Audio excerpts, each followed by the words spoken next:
Bienvenidos de nuevo a Neutrality Studies. Mi nombre es Pascal Lotath y hoy me acompaña mi amigo y colega Jeff Rich, un historiador australiano y autor de The Burning Archive, un magnífico Substack y ahora también un canal de YouTube. En realidad, podría haberlo mencionado aquí también, ya que tiene ambos. Escribe y crea contenido en vídeo sobre cuestiones históricas y política contemporánea, conectándolas con temas históricos.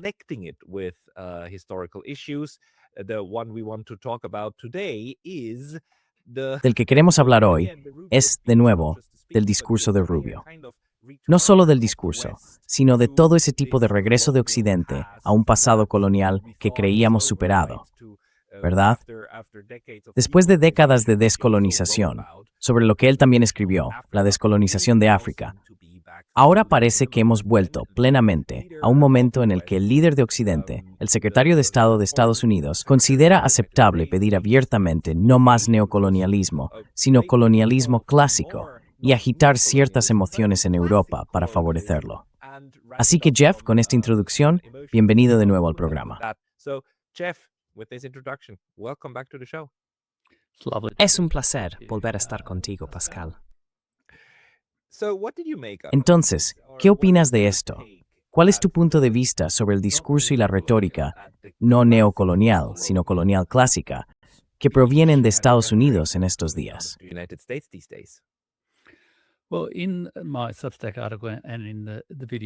Bueno, en mi artículo de Substack y también en el video, lo describí como la reconquista occidental, refiriéndome al proceso en España, mediante el cual los poderes cristianos fueron recuperando lentamente el país a lo largo del tiempo, unos 500 años de hecho, culminando en 1492, justo cuando Colón estaba a punto de zarpar para fundar y construir las Américas, según Marco Rubio. Ese fue el año de la toma de Granada y de la expulsión de los musulmanes y los judíos. Así que es un acontecimiento muy significativo y ha sido bastante idealizado en la historia española, especialmente por el generalísimo Franco, el líder del gobierno falangista y fascista tras la Guerra Civil Española, que fue dictador de España desde 1936 hasta 1975. Él describió explícitamente tanto su lucha contra el comunismo como su esfuerzo por recuperar la grandeza española dentro de la ideología de la Reconquista.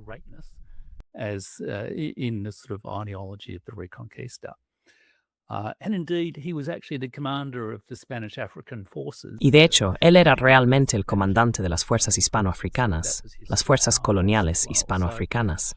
Esa era también su base de poder.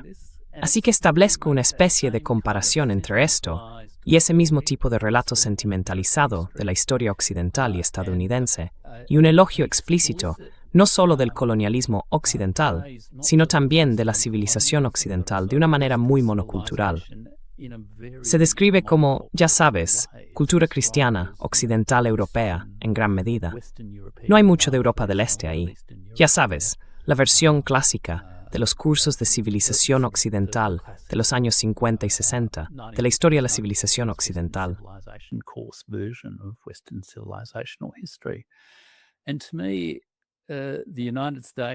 Y para mí, Estados Unidos, a través de Marco Rubio, está hablando realmente de una reconquista, no solo, ya sabes, de la mayoría global del antiguo mundo colonizado, de restablecer el control sobre Rusia, China y África, sino también de una reconquista de la propia Europa. La estrategia de seguridad nacional habla explícitamente de naciones sanas en Europa que respetan la civilización occidental, respetan las tradiciones, todo ese tipo de cosas, y que rechazan la migración. Y son ellas las que pueden unirse a la lucha con Estados Unidos contra lo que se presenta como un borrado civilizacional. Así que es un discurso muy moral, casi religioso, pero también un discurso que justifica el imperio. Y por supuesto, la otra ironía es que Colón no zarpó hacia las Américas, sino inmediatamente después de la Reconquista.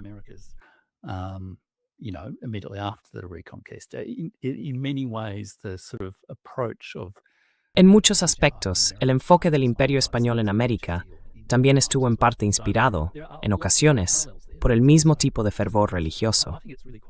Así que hay muchos paralelismos ahí. Pero también es que Creo que es realmente bastante, en realidad es aterrador, que Estados Unidos adopte este tipo de retórica y reniegue de forma tan explícita de los últimos 75 u 80 años de descolonización, desde 1945, y que desestime todo eso como, ya sabes, levantamientos anticoloniales inspirados por el comunismo sin Dios. Y lo único que resulta vagamente tranquilizador es que parte de esa retórica no es del todo nueva. Quiero decir, esa fue también la retórica de la Guerra Fría, y quizás sea un recordatorio de que Estados Unidos siempre ha tenido una relación muy ambivalente con la descolonización. The link's going to be in the description below. And now, back to the video. I mean, the United States was very happy to decolonize. Quiero decir, Estados Unidos estaba muy contento de ver la descolonización en lugares que estaban bajo el control de algunos de sus competidores o posibles competidores, ¿verdad? Especialmente el Reino Unido y Francia. Al mismo tiempo, Estados Unidos nunca se molestó en descolonizar Puerto Rico. No se molestó. Luchó activamente contra los procesos de descolonización en otros lugares, especialmente donde esos procesos iban de la mano de ideas socialistas. Y esos fueron muy sangrientos. Solo para recordarnos lo que ocurrió en Indonesia. Más de 1 millón de muertos en la represión apoyada por Estados Unidos de Suharto contra este tipo de movimiento anticolonial, y así sucesivamente.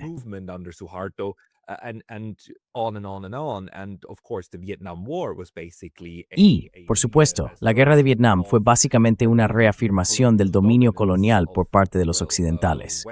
En este caso, fue como pasar el testigo de los franceses a los estadounidenses, lo cual recuerda mucho a cómo se produjo la transición en Filipinas, ¿verdad? Pero 60 o 70 años antes, cuando los españoles estaban a punto de ser expulsados, trajeron a los estadounidenses y entonces los filipinos perdieron la guerra, no contra los españoles, sino contra los Caistans, militar británicos. Así que vemos que eso se repite una y otra vez. Y en África hubo un tipo claramente de este neocolonialismo subversivo, también entrelazado con la tramp del FMI y el Banco Mundial.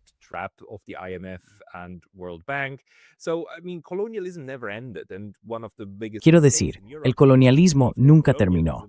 Y uno de los mayores errores en Europa es creer que el colonialismo, al igual que el feudalismo, son términos del pasado, de la Edad Media, ¿verdad? Y sí, el feudalismo en Europa ha terminado. Los únicos vestigios feudales que aún tenemos son las casas aristocráticas y los reyes y reinas y demás en Europa, pero ya no son sistémicamente relevantes. Son más bien como gente rica de tiempos pasados. Pero el colonialismo sigue muy presente entre nosotros, de forma sistémica. ¿Podrías hablar un poco sobre los rasgos o las maneras en que todavía vemos el colonialismo hoy en día? Tal vez también desde tu Australia natal, o viéndolo desde una perspectiva del Pacífico.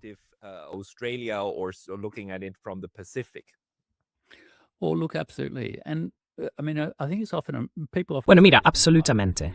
Quiero decir, la gente suele decir que ha habido 500 años de colonialismo europeo. Y creo que ahí hay un error importante que los comentaristas estadounidenses en particular tienden a olvidar.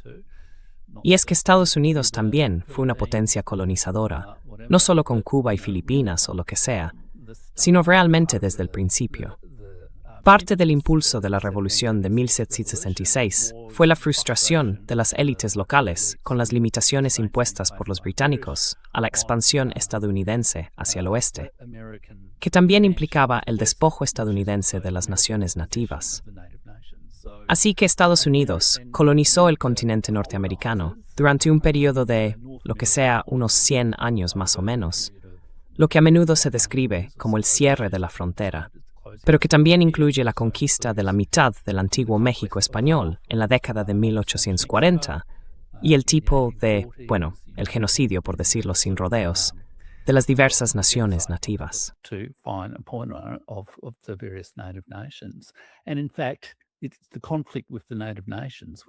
Y de hecho, es el conflicto con las naciones nativas lo que en parte sustenta la doctrina Monroe original de 1823.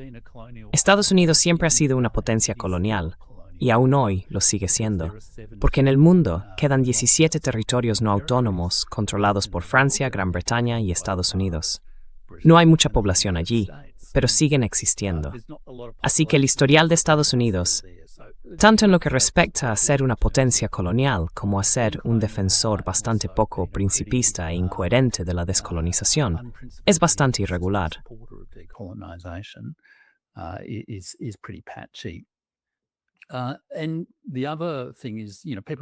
Y la otra cuestión es que, ya sabes, la gente habla de los 500 años de colonialismo europeo, pero el colonialismo existía tanto antes como después del periodo de dominio europeo. Después de 1492, con Vasco da Gama yendo a la India, Colón y los conquistadores viajando a América y tomando el control de esas sociedades, ha adoptado muchas formas, aspectos y características a lo largo de ese tiempo. La naturaleza del colonialismo británico dentro de ese mismo periodo fue diferente. El colonialismo español también fue distinto. Y ya sabes, las distintas colonias tuvieron experiencias muy diferentes.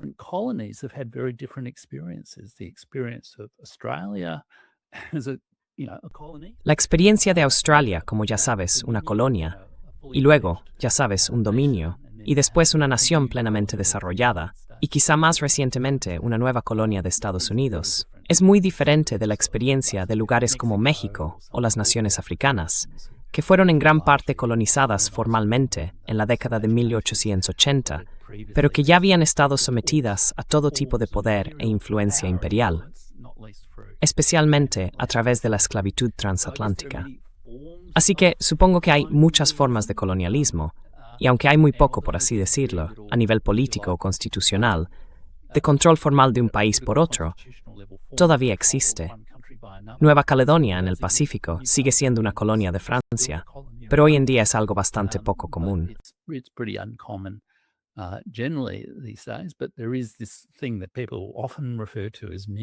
Pero existe algo a lo que la gente suele referirse como neocolonialismo, que quizá pueda describirse de la forma más sencilla como controlar un país sin que parezca que se le controla. Hacerlo a través de prácticas económicas, élites políticas, control de los medios y cosas por el estilo. Ese tipo de colonialismo, supongo, sigue siendo persistente. Y como dices, la historia de la descolonización no ha terminado. No ha terminado formalmente, en el sentido de que todavía existen esos 17 territorios autónomos, entre ellos Guam y lugares como Nueva Caledonia. Creo que uno de los casos más escandalosos es el de Gibraltar, en España, que Gran Bretaña tomó en 1707 y aún reclama. Pero ese proceso tampoco ha concluido, y todavía existe un comité de descolonización de la ONU.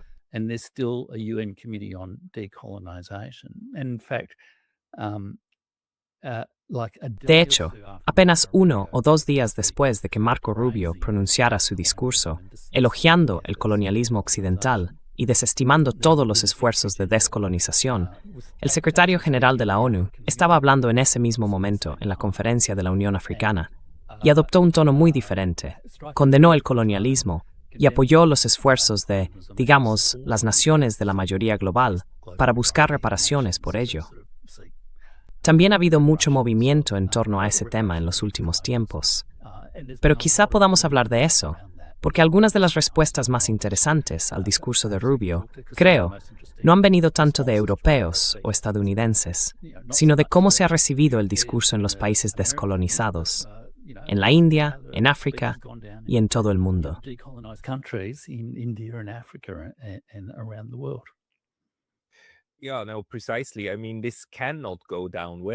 Sí, no, precisamente.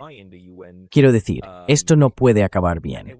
Y ya sabes, una de las razones por las que en la ONU, quiero decir, en la Carta de la ONU, aunque tendría que comprobarlo, pero en el sistema de la ONU, se acepta generalmente que la descolonización y la lucha anticolonial son principios legítimos del derecho internacional moderno.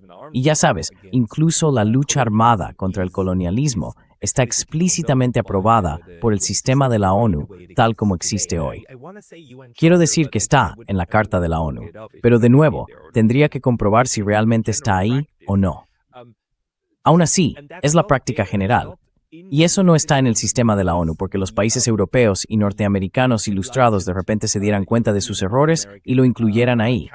No, está ahí porque fue algo por lo que se luchó y se defendió por lo que hoy llamamos el sur global o la mayoría global, que entonces se unió a la India.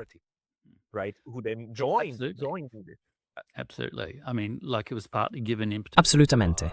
Quiero decir, en parte recibió impulso por la independencia de la India en el 47, claramente. Pero luego la conferencia de Bandung en el 55 fue un hito muy importante. Y en 1960 hubo, no estoy seguro del título exacto, o cómo se llamaba, la Declaración sobre la concesión de la independencia a los países y pueblos coloniales, que fue una resolución de la Asamblea General de la ONU.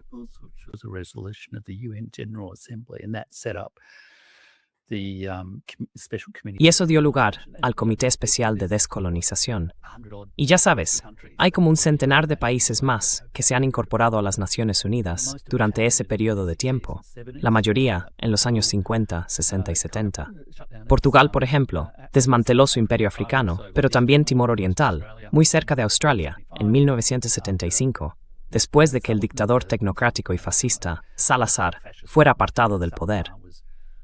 Así que sí, es una parte realmente fundamental del sistema. Y de hecho, la ONU ha estado declarando décadas para la erradicación del colonialismo desde 1990. Ahora estamos en la cuarta década para la erradicación del colonialismo. Y vergonzosamente, en esta década tenemos un discurso como el de Marco Rubio. Quiero decir, es simplemente vergonzoso.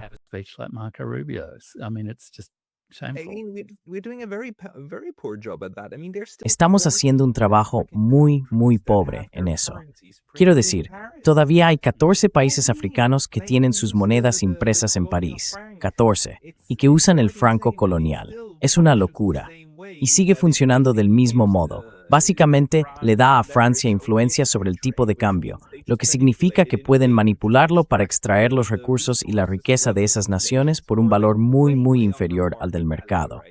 Es realmente asombroso. Y esto es un manimiento de presión, Brain.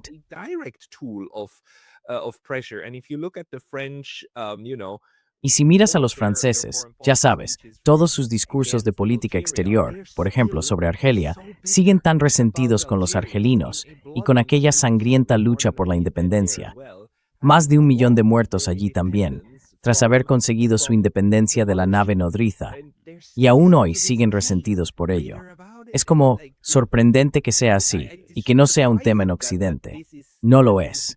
Una vez más, los europeos son europeos sobre el terreno. Por ejemplo, estuve en Suiza hace solo una semana. Y no es un tema, no es un problema, no es algo en lo que nadie piense. De nuevo, el colonialismo hace mucho que desapareció de la mente de la mayoría de la gente.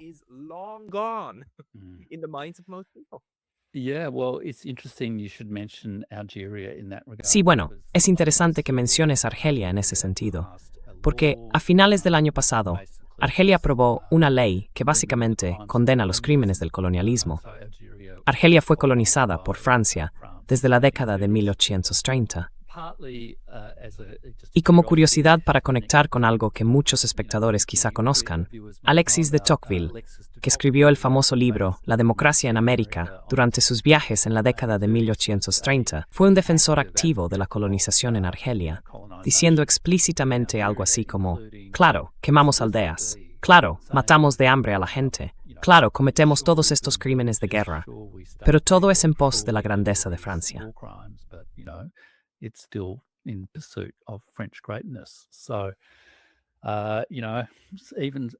Así que ya sabes, incluso algunos de los iconos de la teoría política liberal democrática, han dicho cosas bastante terribles a lo largo de los años sobre el colonialismo. Pero esta declaración de Argel es significativa, al igual que la ley que buscaba reparaciones y declaraba el colonialismo francés un crimen de Estado. Fue como la guerra de Argelia entre los años 50 y 60. Creo que Argelia se independizó en el 62. Que, como dices, fue una guerra realmente cruel. En muchos sentidos, fue un caso de prueba temprano de algunas de las cosas que estamos viendo hoy en Asia Occidental y en todo el mundo.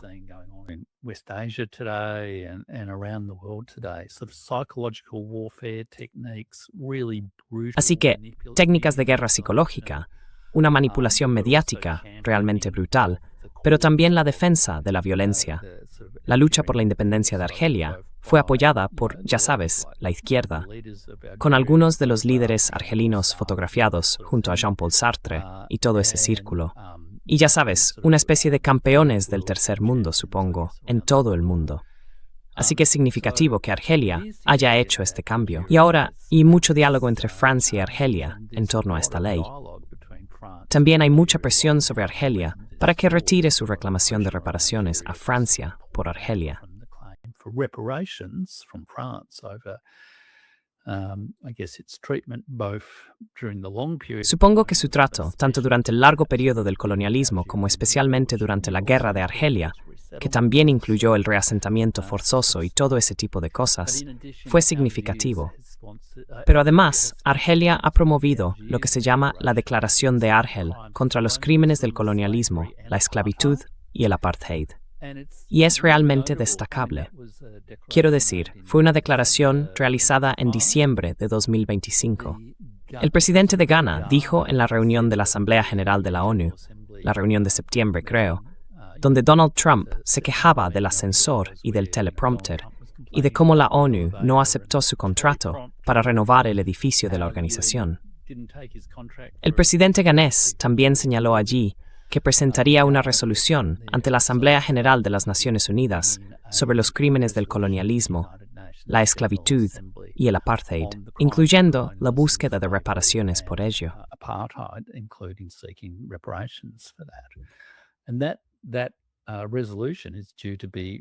Y esa resolución está prevista para presentarse en marzo. Y me pregunto, ya sabes, solo puedo especular, pero la cuestión sobre el discurso de Rubio es, ¿por qué ahora? Quiero decir, en muchos aspectos, parte de su retórica sobre la civilización occidental y el orgullo sin complejos en la civilización occidental están muy en línea con el pensamiento conservador estadounidense desde hace mucho tiempo, que en los últimos años se ha visto realmente revitalizado por personas como Douglas Murray y otros. Pero uno se pregunta por qué el secretario de Estado, en particular, haría tanto hincapié en mostrarse totalmente sin complejos respecto al colonialismo y no mencionaría ni una sola vez la palabra esclavitud. Y sin embargo, la esclavitud, especialmente para los Estados Unidos de América, fue fundamental en, ya sabes, 500 años de expansión occidental.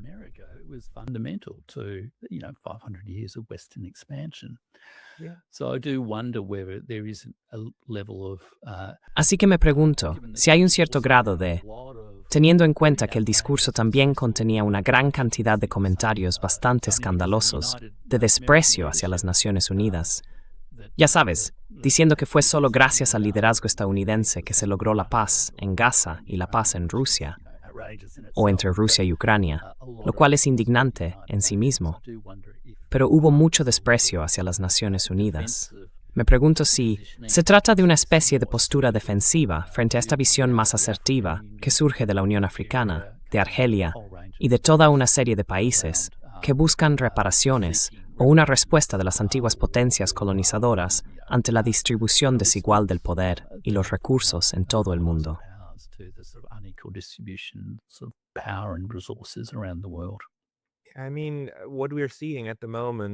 Quiero decir, lo que estamos viendo en este momento es simplemente un nivel de violencia política en el mundo que creo que no habíamos visto de esta manera desde hace tiempo, al menos no de una forma tan descarada.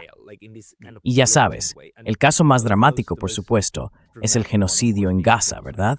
Y no podemos hablar del colonialismo moderno sin hablar de ese genocidio y de la manera en que los colonos europeos blancos y los colonos estadounidenses están desplazando a la población local, ¿no? Y no solo los están desplazando, sino que ahora los están exterminando en masa, con el objetivo declarado y explícito de deshacerse de ellos, vivos o muertos, de Gaza y al final de Cisjordania. Es absolutamente evidente que eso es lo que está ocurriendo y que existe un estado colonialista de guión europeos expansionista que se está extendiendo y quiere hacerse más grande.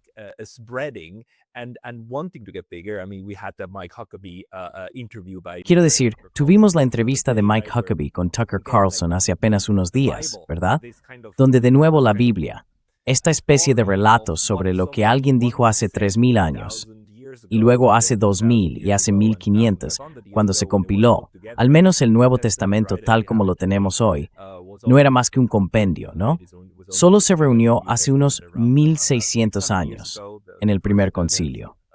Sí, Creo que ese concilio. En fin, esta idea de que todo se remonta a esos textos sagrados, en realidad es una forma tan tradicional del colonialismo de justificarse a sí mismo con la escritura sagrada y demás. No solo el conquistador, sino también el espíritu cruzado, en realidad están ahí incrustados.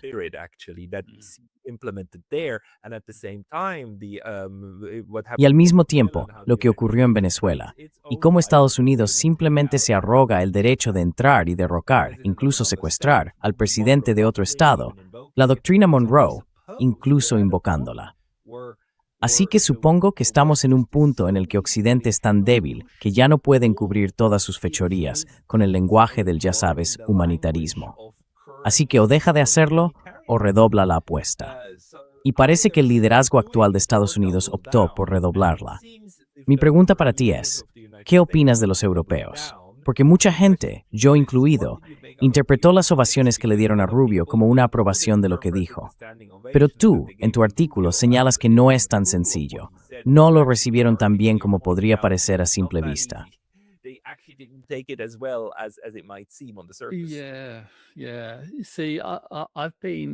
Sí. Verás, he estado revisando el abanico de análisis mediáticos sobre el discurso de Rubio.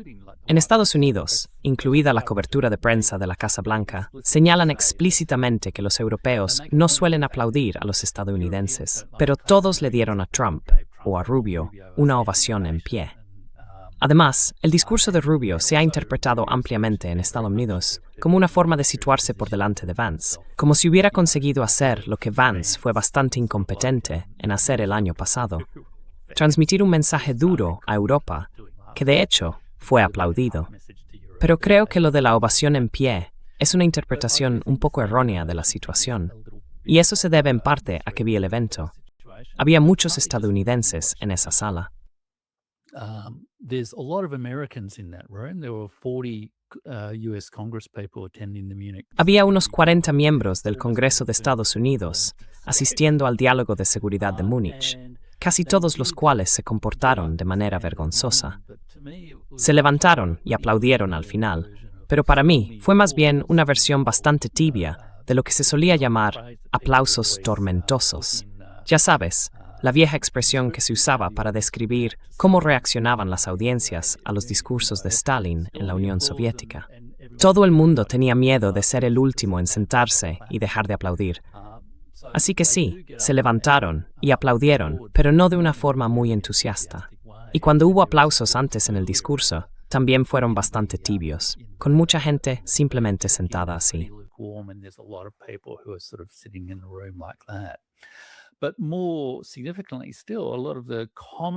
Pero, más significativamente, gran parte de los comentarios posteriores, de varios ministros, funcionarios y analistas, fueron básicamente: bueno, ya sabes, sí, nos tranquiliza que haya alguien que no venga a Múnich a gruñirnos, sino que hable con un lenguaje razonablemente civilizado.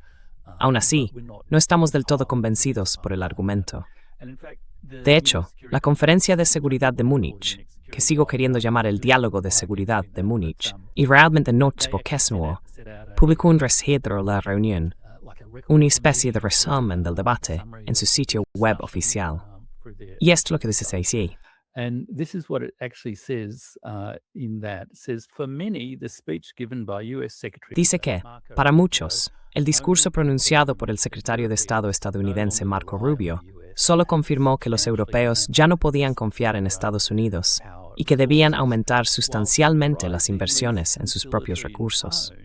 Aunque sorprendentemente conciliador en tono, el discurso no cerró la brecha que el discurso de J.G.D. Vance abrió el año pasado. Así que sin duda, creo que hay diferentes reacciones en toda Europa. Algunas personas dicen, sí, esto respalda nuestro argumento de aumentar el gasto en cuestiones de defensa. Hay unas cuantas personas sensatas como tú, Pascal, que dicen, sí, ya te lo dije, Estados Unidos no es fiable, sigamos una política exterior diferente. Y creo que probablemente haya también muchas personas que sencillamente están reduciendo riesgos de forma discreta. Esto se pudo ver, por ejemplo, en algunas de las conversaciones de asuntos exteriores alemana mantuvo con el ministro de Asuntos Exteriores de la India, el doctor S. Jaishankar, durante la conferencia. Minister Dr. S.J. Shankar at the conference. They all sort of said, yes, Marco Rubio. Todos decían algo así como, sí, Marco Rubio dijo eso, muy bien, pero también estamos buscando otros socios en el mundo. No somos una sola civilización. No estamos todos unificados bajo la nueva Roma. Estamos siguiendo nuestro propio rumbo en el mundo. Así que en realidad creo que, aunque habrá gente que, bueno, ya sabes, ha habido mucha tensión, especialmente en los medios alternativos, sobre los europeos aplaudiendo y simplemente siguiendo la corriente.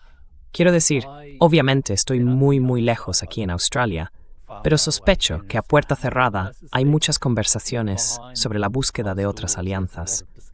Y para mí, quizá la acción más importante en ese sentido fue el acuerdo de libre comercio entre la UE y la India de hace un par de semanas, que fue una respuesta bastante significativa a este tipo de cosas. Which was a pretty large sort of response to this kind of thing.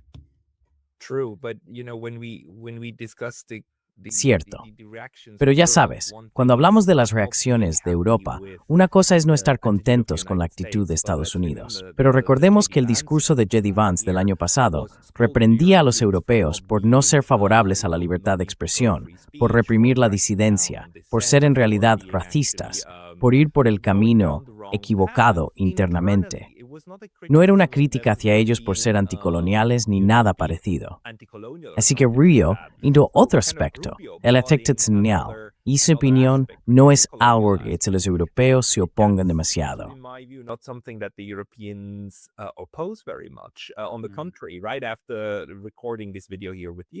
Al contrario, justo después de grabar este video contigo, la siguiente persona con la que hablaré es mi compatriota, Natalie Jump. Compatriota es una expresión un poco rara, pero sí mi compatriota Natalie Jump, que es suiza por parte de madre y camerunesa por parte de padre. Ha sido panafricanista y defensora del panafricanismo toda su vida, diciendo, mira, lo que Francia está haciendo en África y lo que las potencias coloniales europeas están haciendo con los africanos sigue siendo bastante despreciable. Y de hecho, los africanos hemos sido bajo sanciones de la OMS desde hace muchísimo tiempo.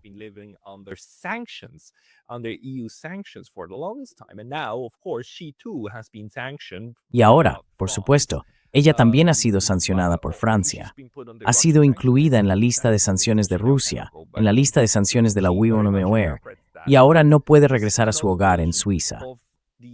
Ella interpreta todo esto como otra versión de la vieja Europa colonial, reprimiendo cualquier forma de disidencia, en nombre de su supuesto derecho legítimo a ser un jardín y actuar como guardián y pastor de la jungla, como dijo en su momento Josep Borrell. Esa mentalidad sigue profundamente arraigada en Europa, hasta el punto de que ni siquiera es consciente, pero sigue siendo muy omnipresente.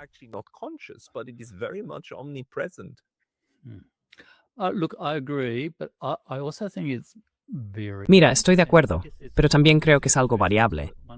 Y supongo que hay dos aspectos en ello. Uno, están las sanciones contra tu compatriota Jacques Baud. Vi una entrevista con Jacques Baud el otro día, y es terrible pensar por lo que está pasando. Todo eso es realmente malo y preocupante. Simplemente no parece haber una base lo bastante sólida para una cultura política más decente dentro de Europa. Una que sea más respetuosa con la disidencia y con los múltiples puntos de vista. Por otro lado, creo que las críticas de Estados Unidos hacia Europa son profundamente hipócritas. Quiero decir, el discurso de J.D. Vance. Bueno, Estados Unidos está sancionando actualmente a un ministro o alto funcionario de la Unión Europea porque están aplicando diversas políticas relacionadas con la inteligencia artificial o la regulación de los medios y los servicios digitales.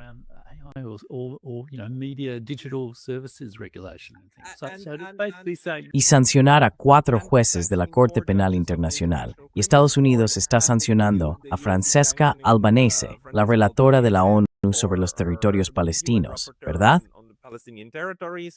Sí. Sigue una y otra vez con este tipo de herramientas del poder colonial, reprimiendo los principios andies.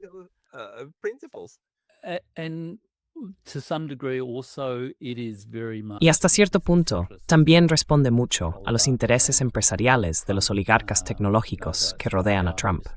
El sector de la inteligencia artificial, el grupo de Peter Thiel, Elon Musk y compañía. Así que gran parte de esto, ya sabes, cuando Vance dio su discurso en Múnich el año pasado, fue como 2 días después de que se celebrara una conferencia internacional sobre la regulación de la IA. Y Estados Unidos fue el único país del mundo que dijo, no vamos a cooperar con nadie en materia de IA para controlar a esta bestia desbocada. Así que el otro aspecto de todo esto es la parte de los Marco Rubio o de la reconquista occidental del gobierno estadounidense. Es una especie de reconquista en Europa, la promoción de una visión conservadora, nacionalista y civilizacionalmente occidental de Europa dentro de Europa, que incluye describir en la Estrategia de Seguridad Nacional a algunos países, Hungría, Italia y otros, como creo el término exacto es, las naciones de Europa. Todo esto forma parte de mi antimigratoria. So it's all this sort of anti-migration rhetoric. So it is, not that I. Así es.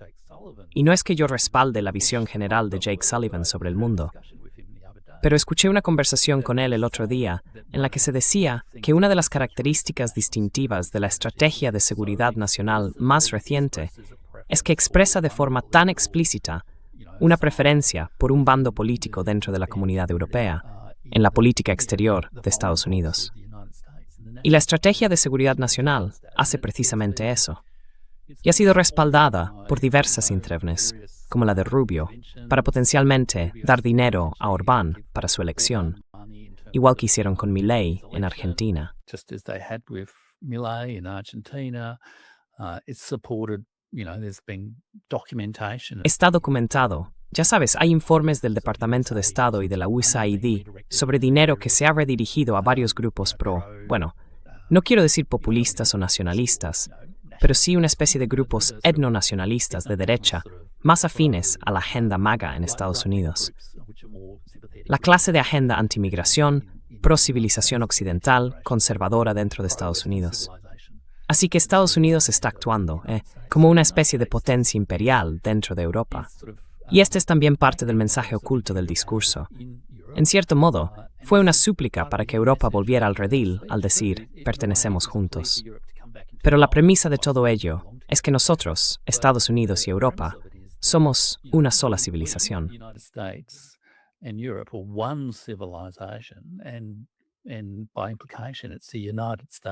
Y, por implicación, son los Estados Unidos quienes están liderando esa civilización. Estados Unidos se ve a sí mismo claramente como el heredero de la civilización occidental. Y sí, supongo que eso es una especie de nueva visión imperial, una visión de un gran Estado civilización occidental en el que América es dominante y Europa es subordinada.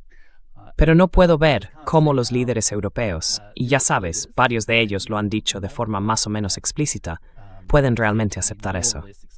Incluso, ya sabes, todo el conjunto es bastante pro-estadounidense en general, ¿verdad? Aún así, han dicho que en realidad no apoyan ese tipo de enfoque.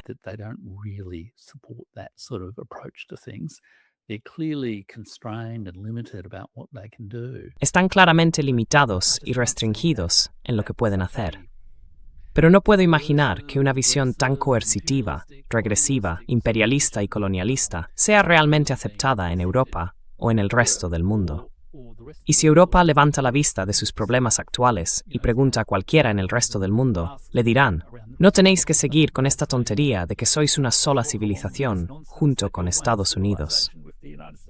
Europa alberga muchas civilizaciones y muchas tradiciones, y es más que capaz de liberarse gradualmente del dominio de Estados Unidos si toma unas cuantas decisiones inteligentes.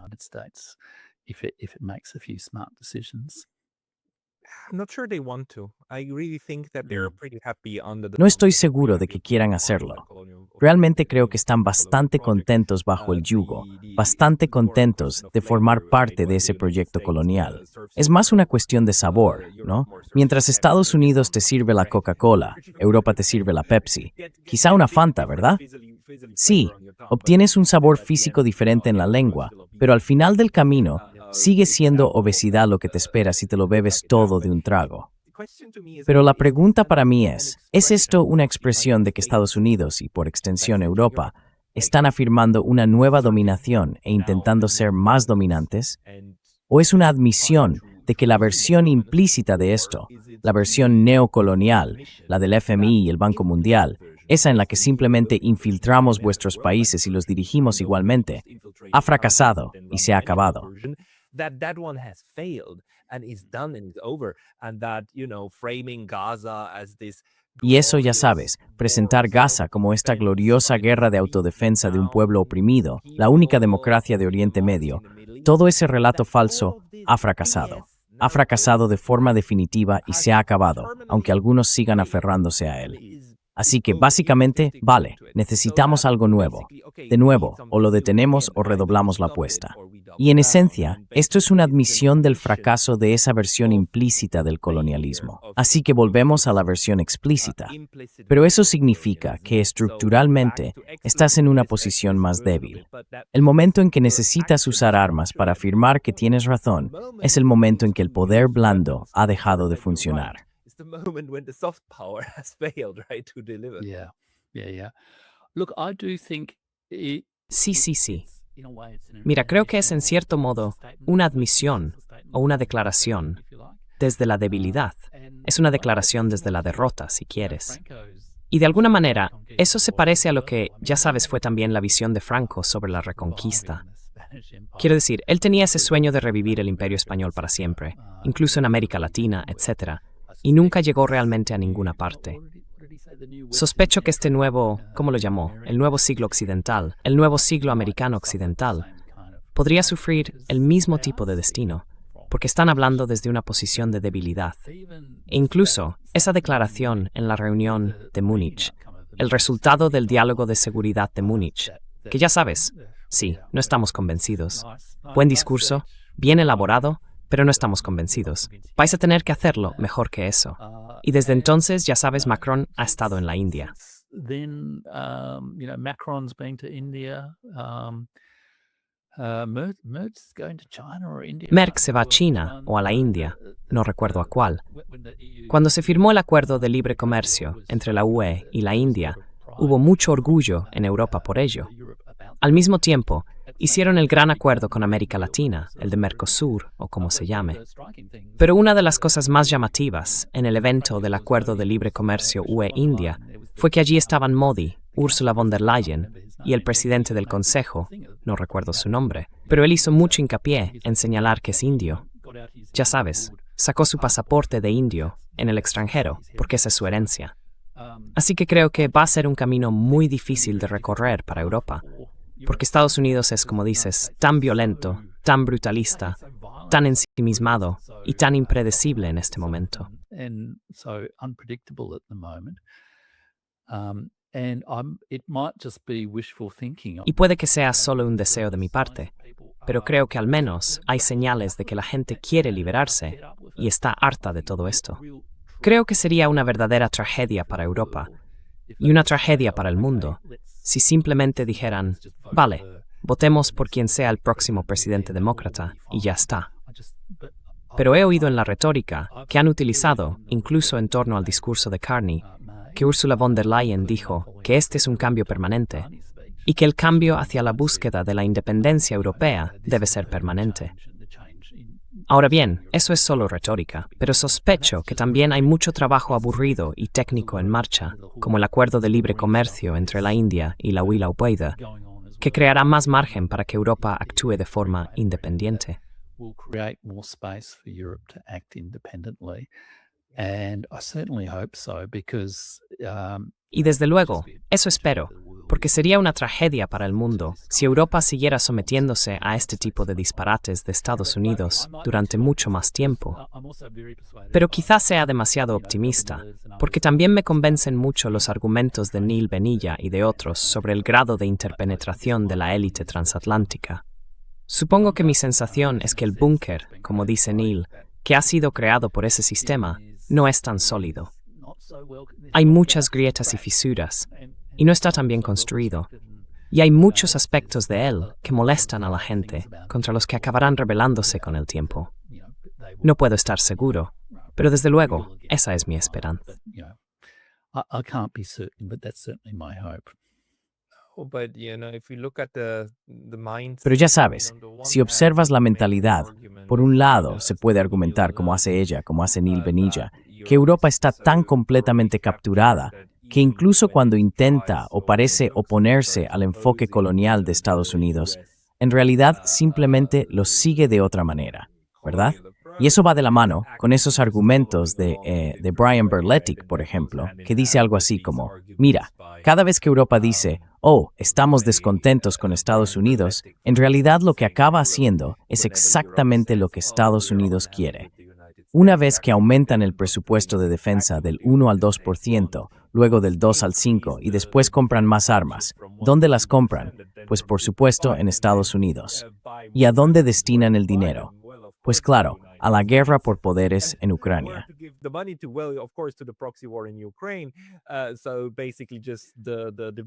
Así que, básicamente, la división del trabajo se está implementando, tal como dijo Rubio, y como les dijo a los europeos un año antes que hicieran, ¿verdad? Tenéis que asumir más responsabilidad. La guerra de Ucrania es ahora vuestra guerra. Nosotros la dirigimos, pero vosotros tenéis que luchar en ella. Del mismo modo que los ucranianos están siendo utilizados como carne de cañón para combatir físicamente. Y eso se da por bueno. Y luego, cuando se trata de este aspecto colonial, ¿verdad? Basta con mirar la reacción del año pasado durante la guerra de 12 días en junio contra Irán, con el señor Merz llamándolo el trabajo sucio, ¿no? Ah, están haciendo nuestro trabajo sucio. Todas esas ideas, esos ideales de oponerse a las guerras de agresión, de respetar la Carta de la ONU y bla, bla, bla, todo lo que era una vaca sagrada cuando se trataba de la invasión rusa de Ucrania, de repente se tira por la borda cuando se trata de Estados Unidos atacando a Irán.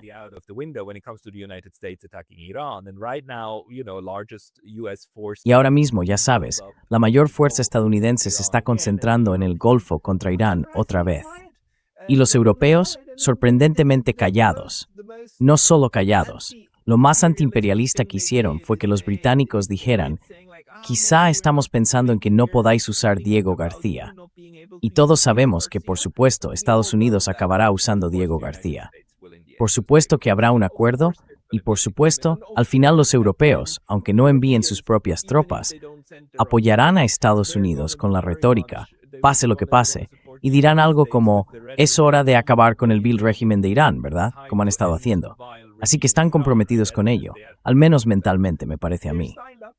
Sí, mira, Yeah. Look, I mean, yes and no. I mean, I think there's Quiero decir sí y no. Creo que hay una verdad absoluta en eso. Pero yo era, y quizás sea porque, ya sabes, durante unos 30 años fui burócrata, así que estoy muy acostumbrado a esa forma de decir, sí, por supuesto, ministro, mientras piensas, este tipo es un maldito idiota. Oh, perdón, sí, no debería decir eso. En fin, estaba leyendo un libro sobre los conquistadores y el Imperio Español, y había una especie de doctrina legal que usaban muchas personas dentro del imperio, que venía a decir algo así como, obedecemos pero no aplicamos las leyes. Básicamente era una forma de decir, sí, por supuesto, respetamos tu autoridad imperial, emperador Carlos Pima, pero nosotros estamos sobre el terreno y conocemos las circunstancias locales. We're actually on the ground and we know the local circumstances, and in your interests, we're not going to do this. Y, en aras de vuestros intereses, no vamos a hacer esta tontería que nos habéis pedido, porque sabemos que en realidad no es lo que más os conviene a largo plazo. Esta doctrina fue invocada por Cortés y por todo tipo de personas para hacer cosas bastante terribles, pero también por algunos que resistieron las peores prácticas del Imperio Español. Me pregunto si no hay un elemento de aparentar seguir el juego, mientras con el tiempo se echa arena en los engranajes, ralentizando el proceso y redirigiendo las cosas. Y de hecho, con el gasto en defensa, por ejemplo, Europa ha asumido el compromiso de aumentarlo, pero también ha definido el gasto en defensa de una manera que permite destinar una buena parte a la inversión en infraestructuras públicas, que es en parte militar, pero también en parte de beneficio civil.